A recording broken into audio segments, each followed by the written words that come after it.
భగవంతుడు అంటే రూపనామాలు అని, పరమాత్మ అంటే రూపనామాలు లేనివాడు, పేర్లలోనే తేడా. ఒకటి సగుణము, రెండు నిర్గుణం. నిర్గుణాన్ని అర్థం చేసుకుంటే సరిపోతుంది, సగుణాన్ని క్రియ చేసి అనుభవిస్తే సరిపోతుంది.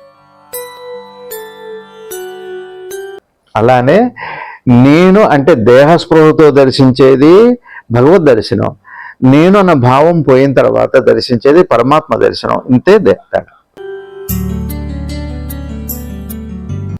అనుభూతికి పూర్వం ఉన్న ఒక లక్షణం ఉందే, ఏ తిన్న తర్వాత క్రియ తర్వాత ఏదైతే వస్తుందో, తినక ముందు కూడా ప్రేరణ కారణమైన ఆనందం ఏదైతే ఉందో అదేమో ఆత్మది, అనుభూతి ఏమో ఆ లోపల మనసుది, అనుభవం క్రియ అంతానేమో దేహాంది. ఇంతే ఈ ప్రయాణం. ఇదే రుద్ర భాష్యం. స్వామి నమస్తే. స్వామి నమస్తే. స్వామి, ఈ రుద్రభాష్య ప్రసంగాల్లో సద్గురు శ్రీ శివానందమూర్తి భగవాన్ వారు ఇలా అంటారు: పురాణోక్త వాక్యములను భక్తులు మరింతగా మానసికంగా వ్యాప్తి చేసుకొని పారమ్య బుద్ధితో దానిపైన మరొకటి లేదు అనే లక్షణమును గుడిగా ధ్యానించి, అందువల్ల మనిషి చిత్తము అంటే అంతరాత్మను పర్యవేక్షించిన చిత్తము అది ఆ రూపంలో ఐక్యం అవుతుంది. అంటే చిత్తం ఆ రూపం తీసుకొని ఆ రూపానికి అంతర్గతమైన బిందు స్థానమును ఆ జీవాత్మ ఐక్యం చేసుకుంటుంది. చిత్తము అందించిన పరతత్వ రూపమునకు వాహన సంబంధం ఉన్నది. అందుకే శివ విష్ణువుల గురించి వారి తత్వముల గురించి వింటేనే చాలు. అలా ఉన్నప్పుడు దర్శనమైనటువంటి స్వామివారి దర్శనానికి ఆత్మ దర్శనం అని చెప్పేదానికి క్వైట్ డిఫరెన్స్ ఉందిగా స్వామి. రెండు ఒకటని ఎలా అనుకుంటాం? ఓం శ్రీ శివానంద గురుభ్యో నమః. శ్రీ ఆంజనేయ పరబ్రహ్మణే నమః. ఆత్మబంధువులు ఆత్మస్వరూపులైన అందరికీ నమస్కారం. ఓం నమో భగవతే శ్రీ శివానందాయ. ఓం నమ శివాయ. రుద్ర మహాదేవునికి నమస్కరిస్తూ సద్గురువులు చేతి అనుగ్రహించబడిన రుద్ర భాష్యానికి మనం అర్థమైనంతగా వివరణ చేసుకుందాం. ఈ పురాణోక్త వ్యాఖ్యలు అంటే మనం విన్న ఏ మంచి మాట అయినా, హితకరమైనవి, తర్వాత ముక్తిహేతువైనవి, ఆ మాటలు ఏమన్నా చెప్పినవి ఉంటే ఆచరణాత్మకంగా అంటే చెబుతారుగా, మనస వాచ కర్మణ ఒక శుభేచ్ఛతో పురుషార్థబుద్ధితో అనుష్ఠించాలి దాన్ని గుడిగా. అంటే దీని అర్థం ఏంటంటే, పురాణాల్లో ఏం చెబుతారు అంటే, ఏ పరవస్తువు అయితే ఉందో అంటే ఆత్మవస్తువు ఉనికి లేదా ఎరుక ఏదైతే ఉందో, ఇంకా ఆ వస్తువు తర్వాత ఇంకేం, ఎరుక తర్వాత ఎరుగవలసింది ఏం లేదు. ఇప్పుడు నేను వార్త వారు అడిగారుగా, ఎరుకని ఎలా తెలుసుకోవచ్చు అంటే, ఇప్పుడు ఎరుక భౌతిక క్రియల ద్వారా అది స్థూలంగా మనం గుర్తుపట్టే అవకాశాన్ని కల్పిస్తుంది. ఒకటి, ఇప్పుడు మనకేమైందంటే ఇంద్రియాల యొక్క జ్ఞానంతో ఈ సమస్త అనుభవాలు ఇంద్రియాలతో భౌతికంగా గుర్తుపడుతున్నాం ఆబ్జెక్ట్ చేసి, కానీ సబ్జెక్ట్ మాత్రం ఎరుకే.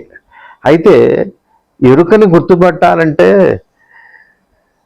దాన్ని కూడా క్రియగా చేసి ఒక భౌతిక పదార్థం చేసి గుర్తుపట్టాలనే ఒక అపార్థ భావం మనకుంది. అటువంటిది కాదు. ఎరుకను గుర్తుపట్టడం అంటే, ఎరుక అప్రయత్నంగా అంటే నేనన్న భావం లేకుండా, అంటే దేహ ఆత్మభావన లేకుండా, దేహస్మరణ లేకుండా, దేహభావన కూడా లేకుండా, దేహభావన కూడా అక్కర్లేదు, కేవలం ఒక ఎరుకతో ఆ క్రియని పూర్తి చేస్తుంది అంతే. అయితే ఆ క్రియ పూర్తి అవ్వగానే మళ్ళీ దేహాత్మ భావన వచ్చి, ఆ దేహాత్మ భావనతో మళ్ళా మనం ఏమంటామంటే క్రియను కూడా ఇట్లా చూడాలని అనుకుంటున్నాం, ఏది ఎరుకను కూడా చూడాలని అనుకుంటున్నాం.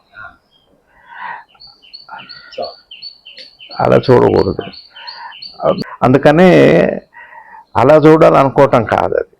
అంటే మనకి ఇట్లా ప్రతిదీ కూడా ఆబ్జెక్ట్ చేసి చూడటం అలవాటు. ఎరుక ఏం చేస్తుంది అంటే, ఎరుక చైతన్య క్రియలు చేసి అనుభవం పొందుతుంది అంతే తప్పితే, అట్లానే ఈ క్రియలను కూడా ఎరుకను కూడా అట్లా క్రియలో భాగం చేసి చూడాలనుకోవటం కాదు. మీకు అర్థమైందా? భౌతిక వస్తువులాగా చూడాలన్న ఆలోచన. ఎరుకే భౌతిక క్రియలు చూస్తుంది, కానీ భౌతిక క్రియల్లో మళ్ళీ ఎరుకను చూడాలి భౌతిక క్రియల ద్వారా అనేది అట్లా స్థూలంగా చేయటానికి కుదరదు. అలా పరవస్తువు ఇక అంతకంటే లేదండి. ఎరుక తర్వాత ఇక చేరువలసిందే లేదు. అయితే ఎలా చేరుకోవాలి అంటే, ఒకటి పురాణ ఇతిహాసాల ద్వారా, పెద్దల ద్వారా, గురు ఉపదేశం ద్వారా మనం విన్నదాన్ని చక్కగా అనుష్ఠానం చేసుకొని అర్థం చేసుకొని చేరే విధానం చెబుతున్నారు సద్గురువులు. ఇక్కడ ఎంత అద్భుతమైన గురువు గారు రహస్యం చెబుతున్నారంటే, ఆ పైన ఏదీ లేదన్న భావం ఏదైతే ఉందో, ఇప్పుడు జనరల్గా బాహ్యంగా మన జీవనంలో ఇంతకంటే ఇంతకంటే ఇంతకంటే ఇంకా ఇంకా ఇంకా అనే ఒకటి ఉంది కదా. ఏది పొందితే ఇంకా తర్వాత లేదో, పొందవలసింది లేదో, పొందబడేది కూడా లేదు.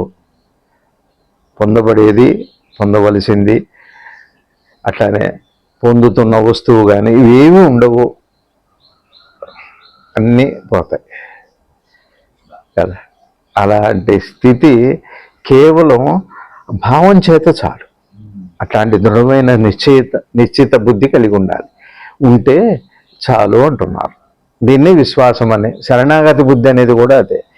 ఇప్పుడు పొందవలసింది ఏది లేదు ఆ తర్వాత అన్నప్పుడు ఏమవుతుందని చెప్పండి, అల్టిమేట్ మీద వెళ్ళిపోయింది కదా మనసు. అప్పుడు ఏంటి, ఇక్కడ దీని మీద మనసు ఆటోమేటిక్గానే వైరాగ్యం అంటే అది. ఒక ఉత్తమోత్తమైన మనసుకి రెండు, ఒక ముఖం పరమాత్మ అయితే నాణ్యానికి ఒక ముఖం, రెండో ముఖం ప్రపంచం. ప్రపంచంలో ఎంత పొందుతున్నా ఇంకా దానికంటే ఇంకా ఇంకా ఉన్నాయి. ఒకవేళ రెండో ముఖమైన అంతర్ముఖమైన మనసుకి నివృత్తి మార్గంలో ఒకసారి పొందిన ఇంకా ఆ తర్వాత పైన లేదు. ఇక ఆ దృష్టితో వచ్చినప్పుడు ఏమవుతుందంటే, చిత్రం ఏమిటంటే దానికి ఏం చేయాలి అంటే, ఏం జరుగుతుంది అనేది ముఖ్యం. ఏం చేయాలి అనే దానికంటే పరిణామం ఏమిటి అంటే, ఒక ఉత్తమోత్తమైన, ఇప్పుడు చూడండి, పిల్లవాడు చదువు మీద ఒక ఉత్తమమైన లక్ష్యం పెట్టుకున్నప్పుడు ఈ చిన్న చిన్న విషయాలు ఆటోమేటిక్గా తనకు తెలియకుండా వదిలిపెట్టేస్తాడు. ఉత్తమ లక్ష్యం ఉన్నవాడు, పెద్ద టార్గెట్ పెట్టుకున్నవాడు ఏం చేస్తాడు, ఇంకా అట్లా తెలియకుండానే వైరాగ్యం అనేది, శరణాగతి అనేది, ఏదైతే ఆవశ్యకమైన గుణాలు ఉన్నాయో, హిత గుణాలు ఉన్నాయో జ్ఞానానికి, అవన్నీ ఒక దృష్టితో వచ్చేస్తాయి అని అది అది అది చెబుతున్నారు. ఐక్యం అవటం అంటే అర్థం ఏంటి? ఐక్యం అవటం అంటే పొందుతుంది, అది ఆ విధానం చెబుతున్నారు ఇక్కడ. మనకేమవుతుందంటే, బిందు స్థానము అంటే ఇందాక నేను చెప్పినట్టుగా మనసుకి రెండు ముఖాలు. ఒక ముఖం పరమాత్మ ఉంది, దైవం, ఒక ముఖం ప్రపంచం. తెలియకుండానే అందరికీ కూడా ఈ సృష్టిలో ఇటువైపు నీరు పల్ల మెరుగు అన్నట్టుగా మనసు ఎప్పుడు కూడా ప్రపంచం వైపు ఉంటుంది సహజంగా. ప్రపంచ జ్ఞానమేగా ఇప్పుడు ఇదంతా. సమస్త విషయ జ్ఞానమునే మనసు అని పిలుస్తారు. సమస్త విషయ జ్ఞానానికి మనసు అని మరో పేరు. జ్ఞాపకాలన్నీ విషయ జ్ఞానాలే కదా. నేను, నా పేరు, ఈ దేహ స్పృహనే ఆ జ్ఞాపకం అంటాం. కాబట్టి మనసు అని వాడతాం. ఇప్పుడు ఈ మనసు ఏమైంది, ఈ విషయ స్పృహతో ఇటు ఉంది కదా, దీన్నే చిత్తం అంటున్నాం. అంటే గ్రహించింది. చిత్తము అంటే ఇప్పుడు ఏం గ్రహిస్తున్నారు చెప్పండి? మీరు నన్ను గ్రహిస్తున్నారు, ఈ పరిసరాలు గ్రహిస్తున్నారు. విషయ స్పృహ ఉంది, పరిసర స్పృహ ఉంది, దేహ స్పృహ ఉంది. ఈ స్పృహ యొక్క జ్ఞానం ఉంది కదా, దాని చిత్తము అంటున్నాం. అదే మనసు విషయ స్పృహను విడనాడిన తర్వాత అప్పుడు విషయం ఉండదు, ప్రపంచం ఉండదు, పరిసరం ఉండదు, దేహం ఉండదు. ఇప్పుడు ఆ స్పృహలో ఏముంటుంది? కేవల స్పృహ ఉంటుంది. ఆ స్పృహ ఏమవుతుంది? చిత్ అవుతుంది. పరమాత్మ యొక్క గుణాల్లో సత్, చిత్, ఆనందం అనేది ఏదైతే ఉందో కేవలం చిత్ ఉంటుంది. ఇక అక్కడికి తెలుసుకోవటానికి వేరే వస్తువు లేదు. అంటే భౌతిక వస్తువు లేదు, భౌతిక పదార్థం లేదు. భౌతిక పదార్థానికి ఏం కావాలి? గ్రహించటానికి ఒక ఉపాధి కావాలి, అంటే దేహం అనే ఉపాధి కావాలి. భౌతిక పదార్థం కానీ సూక్ష్మమైనది ఏదైతే ఉందో పరమాత్మ వస్తువు, సూక్ష్మాంశం, దాన్ని గ్రహించడానికి భౌతికం అక్కర్లేదు. అయితే ఆ గ్రహించడాన్ని చిత్ అంటారు. చిత్తము అంటే గ్రహించేది అని. ఆ స్పృహ అప్పుడు మీకు ఎట్లుంటుంది? దీనికి ఉదాహరణ ఏంటంటే, మనకి జాగృత అవస్థ అంతా కూడా మనసే. జాగ్రత్త అవస్థ అంతా కలిపి మనసే, స్వప్నావస్థ అంతా కలిపి మనసే. దాన్ని చిత్తందాం, గ్రహించిన దాన్ని చిత్తందాం, దాన్ని చిత్తము అందాం.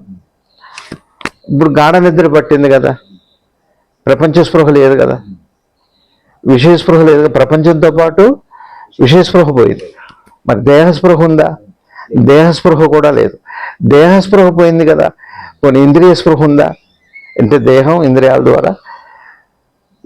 ద్వారా దేహం ద్వారా ప్రపంచ స్పృహ కలిగి ఉండటాన్ని చిత్తము మనసు అంటాం. అది పోయినప్పుడు ఏమవుతుంది?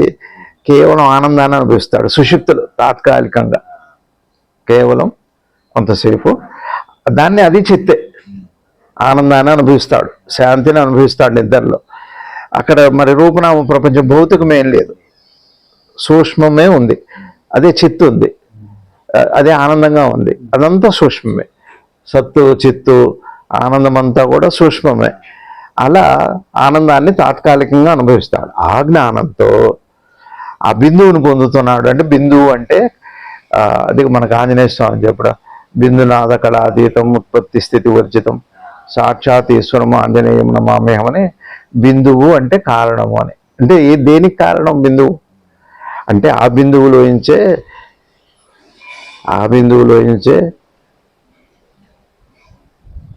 అదే ఉనికి కాబట్టి చైతన్యమై మనసై ప్రపంచమై అనుభవిస్తుంది. అదంతా కలిపి చిత్త. ఇది బిందువు అంటే కారణము, కేంద్ర బిందువు అంటారే. బిందువు అంటే అక్కడి నుంచి స్ప్రెడ్ వికసిస్తుంది. అలా ఆ బిందువే సమస్త కారణం కాబట్టి ఆ కారణమైన పరమాత్మను అనుభవిస్తాడు. వాహక సంబంధం అంటే దానికి అదే వాహకం అవుతుంది, దానికి అదే వాహనం అవుతుంది. ఇక అన్ని ప్రక్రియలు ఇక్కడలాగా. ఇక్కడ వాహనం ఏమిటి? శరీరం. వాహకం ఏమిటి? మనసు. వాహకం మనసు, వాహనం శరీరం. అక్కడ ఇక వాహనం అంతా కూడా సత్తు చిత్తు ఆనందం, ఇంకేం లేదు. దానికి అదే అన్ని పేర్లు ఏదైనా వర్తిస్తాయి. అలా సత్యాన్ని అంటే పరమాత్మ స్వరూపాన్ని గ్రహిస్తాడు అని, తానే పరమాత్మ అయిపోతాడు, పరమాత్మ స్వరూపాన్ని గ్రహిస్తాడు. ఇప్పుడు ఇక్కడ వింటేనే అంటే ఆ విషయంలో ఉన్నదాన్ని గ్రహిస్తే చాలు. ఇక్కడేమో గ్రహిస్తే చాలు, క్రియ చేయాలి, అనుభవించాలి. అక్కడ గ్రహిస్తే చాలు, క్రియ అనుభవం. అందుకని వాహనము వాహనము. ఇప్పుడు చూడండి, మనసు లేదు, ఇంద్రియాలు లేవు, దేహం లేదు, అయినా ఆనందం నిద్రలో ఎట్లా పొందాం మనం? వాహనం అదే, వాహకం అదే, అనుభవం అదే, అన్నీ అది. అలా అంటే తానే పరమాత్మ స్వరూపంగా గ్రహిస్తుంది అని. అది ఈ విధంగా సద్గురుదేవులు చిత్తము అనే చక్కగా ఇక్కడ ఈ రుద్ర భాషల్లో చిత్తము యొక్క గొప్పతనం ఏంటంటే, చిత్తానికి అంటే చిత్తము యొక్క మొదటి లక్ష్యం ఎరుకలో పరమాత్మనేమో గ్రహిస్తే సరిపోతుంది, ఇక్కడ అనుభవిస్తే సరిపోతుందన్న ఆ జ్ఞానాన్ని మనకు అనుగ్రహం చేశారు. నమస్కారం. నమస్తే. ఆత్మదర్శనానికి భగవద్ దర్శనానికి తేడా గురించే నా సందేహం. చాలా మంది మన పూర్వీకులు తపస్సు చేస్తే త్రిమూర్తులు ప్రత్యక్షమైన వరాలు ఇచ్చారంట. త్రిమూర్తులు ప్రత్యక్షం చేసుకున్నప్పుడు ప్రశ్నించేవాడు ఇగోతోనే ప్రశ్నిస్తున్నాడు, అహంభావం నేనన్న భావం ఉంటుంది.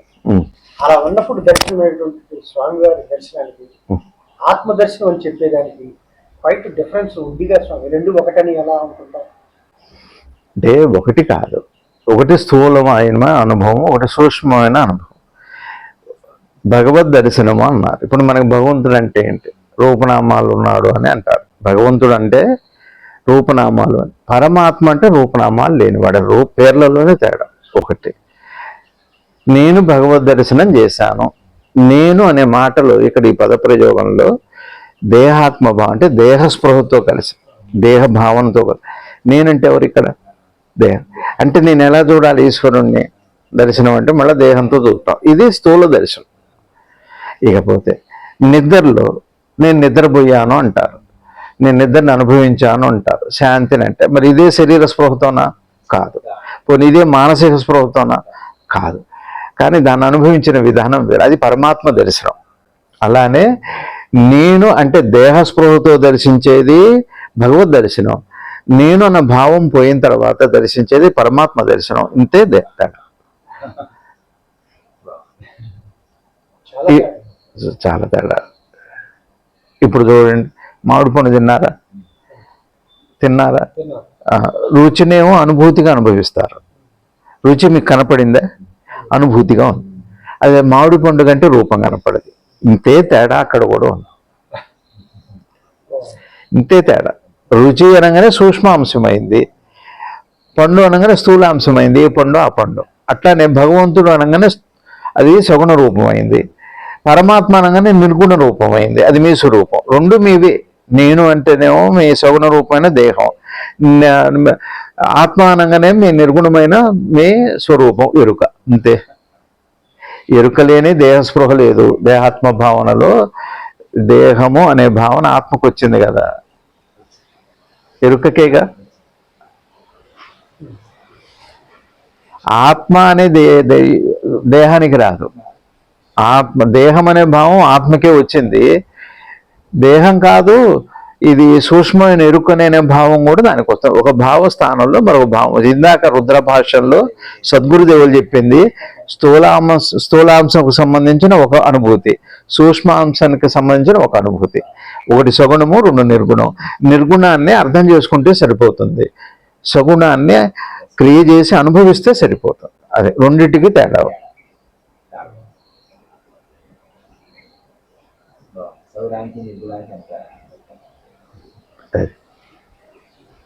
ఫైనల్ గా చెప్పండి. అర్జునుడు తపస్సు చేసి శివుడిని మెప్పించి పాశుపతాస్త్రం పొందాడు. అర్జునుడు దర్శించుకున్నది తన దేహభ్రాంతితో తను భావించిన శివుడి రూపాన్ని. ఆ శివుడు మళ్ళీ పాశుపతాస్త్రం ఇవ్వటం అంటే తను తాను ఇచ్చుకున్నట్టే కదా. ఆ విధంగా ఇప్పుడు మీరు చెప్పిన విధంగా భావిస్తారు.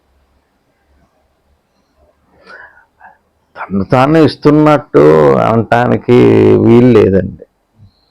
తన్ను తాను ఇస్తుకుంటున్నాడన్న భావంలో అసలు భావం ఉండదు, జ్ఞానంలో భావం ఉండదు. భావంలో జ్ఞానం అంశే ఉంటుంది, అంశాత్మకంగా ఉంటుంది. వెలుగులో చీకటి ఉంటుంది కానీ చీకట్లో వెలుగు ఉండదు. అలా తను తాను ఇచ్చుకోవటం అన్నది ఇక వ్యవహారానికి కుదరదు, ప్రయాణానికి శివుడే ఇచ్చాడు. అట్లనే అర్థం చేసుకోండి, తప్పేంటి.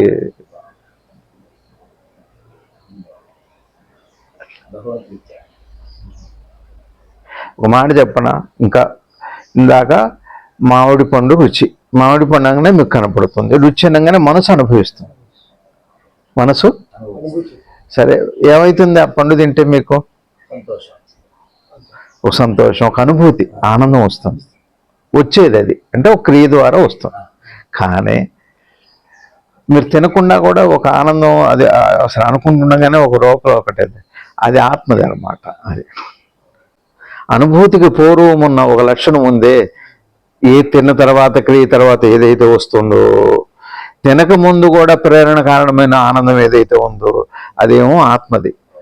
అనుభూతి ఏమో ఆ లోపల మనసుది, అనుభవం క్రియ అంతానేమో దేహాంది. ఇంతే ఈ ప్రయాణం. ఇదే రుద్ర భాష్యం. మీకు అర్థమైందండి? ఏంటండి ఎందుకు సినిమా చూస్తున్నారు? సంతోషం.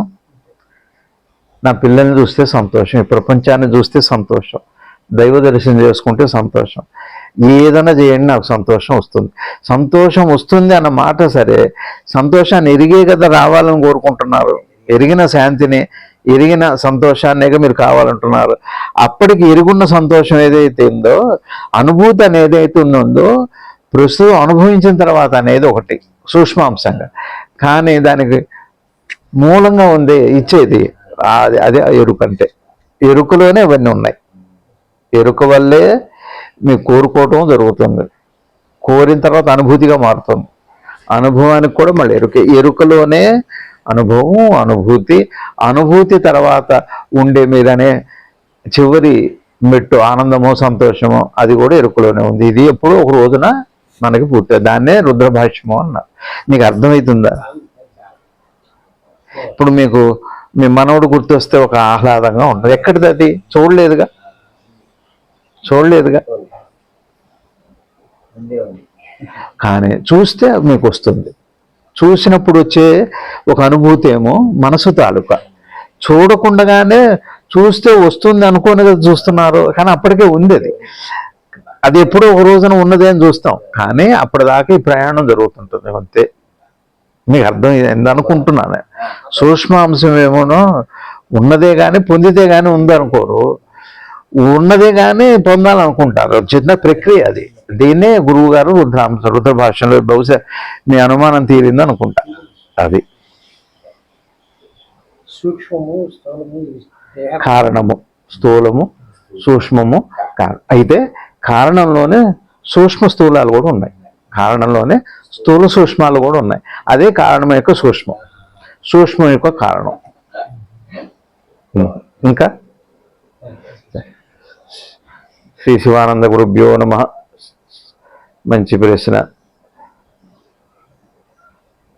రుద్ర మహాదేవుడికి నమస్కరిస్తూ భారత్ మాతాకు జై.